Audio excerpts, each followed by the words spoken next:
Welcome to all in my channel edupoint.science। बच्चों, आज हम 10th क्लास का लेसन नंबर 6 जैव प्रक्रम के बारे में पढ़ेंगे। जैव प्रक्रम क्या होते हैं? पहला क्वेश्चन यही आता है, पाठ का नाम ही जैव प्रक्रम है। तो वे सभी प्रक्रम जो सम्मिलित रूप से मतलब जो सारे मिलकर शरीर के अनुरक्षण का कार्य करते हैं। अनुरक्षण का मतलब होता है रख रखाव। तो वे सभी प्रक्रम जो हमारे शरीर के रख रखाव का कार्य करते हैं, वे कहलाते हैं जैव प्रक्रम। ऐसे कौन कौन से प्रक्रम हैं जो हमारे शरीर में हो रहे हैं? पोषण, खाना खाना, उसका पाचन करना, श्वसन, परिवहन, उत्सर्जन, प्रजनन, वृद्धि और गति। ये सभी प्रक्रम हैं जो हमारे शरीर में निरंतर हो रहे हैं और ये हमारे शरीर के रखरखाव के लिए बहुत जरूरी है। अतः जीवन को बनाए रखने के लिए जीवधारियों द्वारा निष्पादित मूल क्रियाएं ही, ये मूल क्रियाएं हैं सारी, निष्पादित मूल क्रियाएं ही जैव प्रक्रम कहलाती हैं। पहला प्रक्रम हमने पढ़ा था पोषण। तो पोषण के बारे में हम बात कर लेते हैं। पोषण वह प्रक्रम है जिसमें जीवधारी अपने पर्यावरण से पोषकों का अंतर्ग्रहण करता है। अंतर्ग्रहण करने का मतलब अपने शरीर में भोजन को लेकर जाना। पचे हुए भोजन का अवशोषण, शरीर के अंदर उस भोजन को पचाया जाता है। पचाने के बाद उसका अवशोषण यानी उसको सोखना और फिर उसका शरीर द्वारा अनुरक्षण यानी रखरखाव के लिए उनका उपयोग करना ही पोषण कहलाता है। पोषण की दो विधियां हैं, स्वपोषी और परपोषी या विषमपोषी। यहाँ पर हम सबसे पहले डिस्कस करेंगे स्वपोषी। स्वपोषी पोषण का वह तरीका है जिसमें जीव अपने आसपास के वातावरण से उपस्थित सरल अजैव पदार्थ कौन कौन से?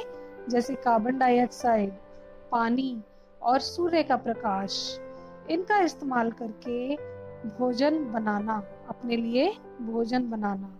और यह कार्य कौन कर रहा है हमारे आसपास? यह कार्य कर रहे हैं हरे पौधे। तो हरे पौधों में स्वपोषी पोषण की विधि होती है और यह जिस विधि द्वारा अपना भोजन बनाते हैं वह विधि कहलाती है प्रकाश संश्लेषण। आपने छोटी क्लासेस में भी प्रकाश संश्लेषण के बारे में पढ़ा है। प्रकाश संश्लेषण एक जैव रासायनिक प्रक्रिया है। याद रखिए, ये एक जैव रासायनिक प्रक्रिया है जिसके द्वारा हरे पौधे सूर्य प्रकाश, क्लोरोफिल की उपस्थिति में कार्बन डाइऑक्साइड तथा जल को कच्ची सामग्री के रूप में उपयोग करते हैं और अपना भोजन बनाते हैं। भोजन क्या बना रहे हैं? ये कार्बोहाइड्रेट बनाते हैं। इस प्रक्रिया में ऑक्सीजन उप उत्पाद के रूप में निकलती है। प्रकाश संश्लेषण ही एक ऐसी प्रक्रिया है जिसके द्वारा सौर ऊर्जा को रासायनिक ऊर्जा में बदला जाता है। यहाँ देखिए, हरे पौधे जो हैं ये सूरज का प्रकाश, कार्बन डाइऑक्साइड और जल को लेकर उसको बदलते हैं ग्लूकोज। ये C6H12O6 जो लिखा है ये ग्लूकोज है, कार्बोहाइड्रेट। ग्लूकोज, ऑक्सीजन और सेलुलोज में। आइए प्रकाश संश्लेषण की रासायनिक अभिक्रिया भी पढ़ लेते हैं। ये प्रकाश संश्लेषण की रासायनिक अभिक्रिया है जिसमें कार्बन डाइऑक्साइड के 6 अणु, जल के 12 अणु आपस में मिलकर ग्लूकोज का 1 अणु बनाते हैं, जल के 6 अणु बनाते हैं और ऑक्सीजन के 6 अणु बनाते हैं। प्रकाश संश्लेषण के लिए आवश्यक कच्ची सामग्री। प्रकाश संश्लेषण प्रक्रिया के लिए पौधों को कार्बन डाइऑक्साइड, जल, प्रकाश, क्लोरोफिल की आवश्यकता होती है। प्रकाश का क्या कार्य है यहाँ पर? प्रकाश संश्लेषण के लिए ऊर्जा देता है। इस अभिक्रिया को होने के लिए ऊर्जा की जरूरत होती है जो इसे प्रकाश से मिलती है। क्लोरोफिल क्या काम करता है? क्लोरोफिल की प्रक्रिया, क्लोरोफिल पत्तियों की कोशिकाओं में उपस्थित हरित लवक के अंदर होती है। ये पत्ती का एक चित्र देखिए, इसमें यहाँ पर इस पत्ती का एक सेक्शन दिखाया गया है, एक कोशिका दिखाई गई है जिसके अंदर हरित लवक, ये हरे हरे रंग के बने हुए हैं, ये हरित लवक है, इनके अंदर क्लोरोफिल पाया जाता है। क्लोरोफिल हरित लवक में होता है और पौधों का हरा रंग भी क्लोरोफिल के कारण ही होता है।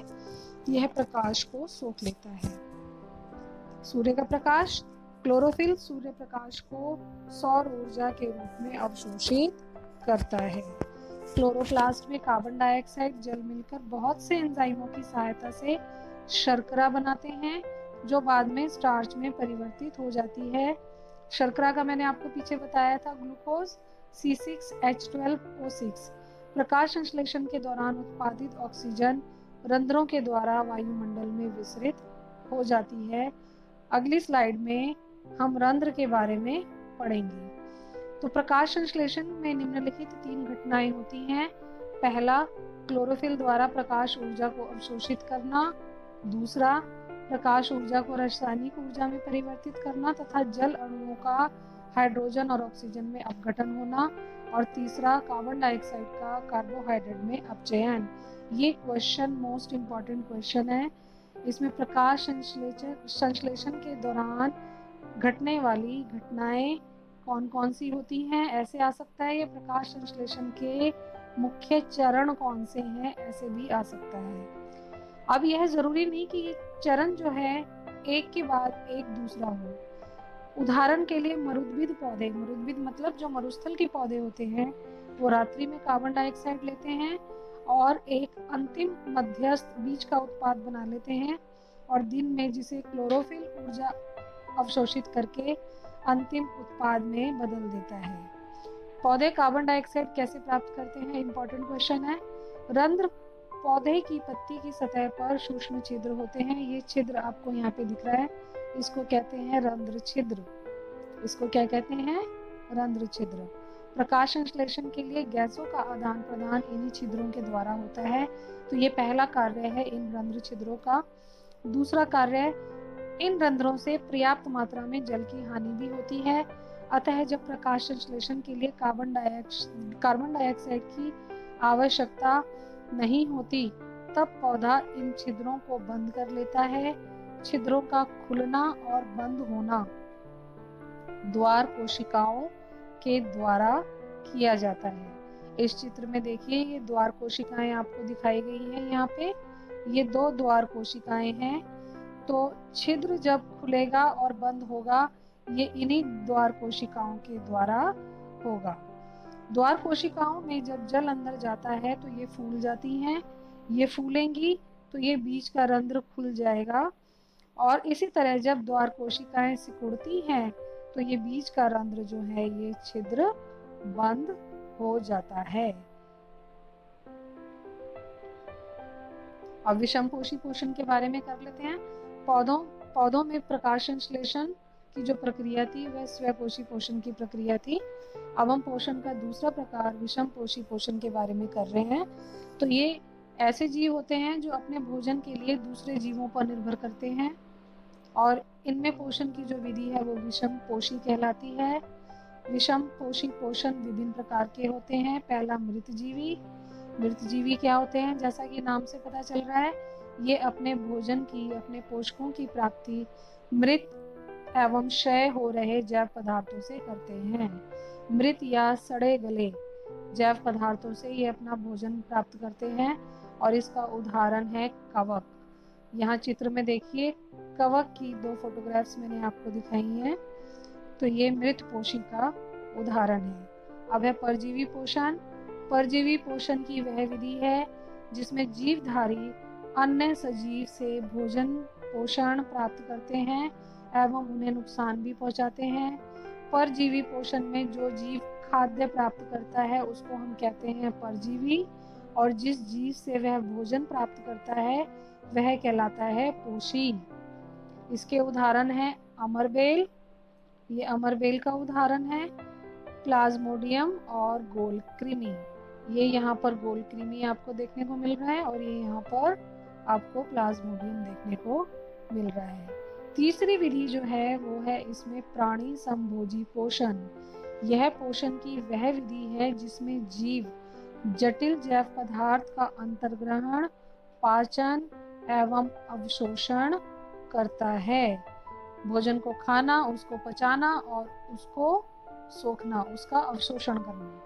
उदाहरण उच्च श्रेणी के जीव जैसे मनुष्य, अमीबा और मेंढक। ये अमीबा का चित्र आपको दिखाया गया है यहाँ पर।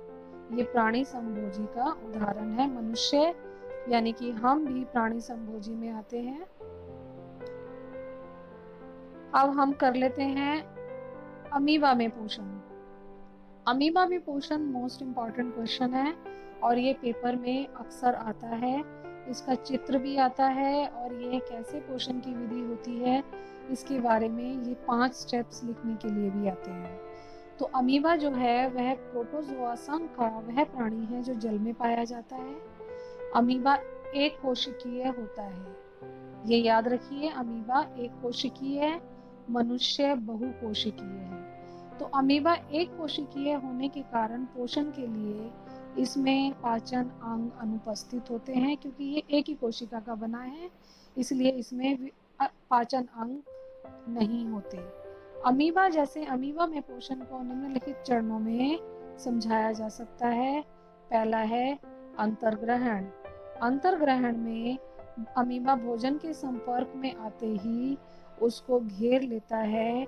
बाद में कूटपाद, ये जो निकले हैं बाहर खाद्य कण के संपर्क में आके, इसको कहते हैं कूटपाद। ये जो कूटपाद है ये भोजन के चारों तरफ एक रिक्तिका बना लेते हैं। ये रिक्तिका बन गई है, इधर कूटपाद विकसित हो गए हैं और इन्होंने भोजन को पूरी तरह से घेर लिया है। जो खाद्य कण है वो इस रिक्तिका के अंदर आ चुका है। अब इसमें वह जीव द्रव्य डालना शुरू करेगा जिसके द्वारा पाचन होगा। खाद्य रिक्तिका में ट्रिप्सिन, पेप्सिन और अमाइलेज की मदद से अंतःकोशिकीय पाचन संपन्न होता है। संपन्न होने के बाद अब अवशोषण की बारी है। खाद्य रिक्तिका में पचा हुआ भोजन एंडोप्लाज्मा में विसरित हो जाता है। ये एंडोप्लाज्मा में विसरित यहाँ पर हो गया। इसके बाद अवशोषित पदार्थ जीव द्रव्य का हिस्सा बन जाते हैं। इसको हम कहते हैं स्वांगीकरण। इसको क्या कहते हैं हम? स्वांगीकरण। इसके बाद बहिक्षेपण। अपाचित खाद्य पदार्थ शारीरिक सतह द्वारा अमीबा के शरीर से बाहर निकाल दिया जाता है। तो ये अमीबा में पोषण की 5 विधियां हैं, 5 स्टेप्स हैं, विधि नहीं है। ये 5 स्टेप्स अंतर्ग्रहण, पाचन, अवशोषण, स्वांगीकरण और बहिक्षेपण, ये आपको इसी क्रम में लिखने हैं। साथ ही साथ ये चित्र मोस्ट इम्पॉर्टेंट है जो हमेशा पेपर में आता है, अक्सर आता है ये वाला चित्र, तो आपको इसकी भी प्रैक्टिस करनी है। उम्मीद करती हूँ इस वीडियो में बताए गए जितने भी कंसेप्ट है आपको अच्छे से समझ में आ गए होंगे। अगर समझ में आ गए हैं तो चैनल को लाइक और सब्सक्राइब करना ना भूलें। Thank you. Have a nice day.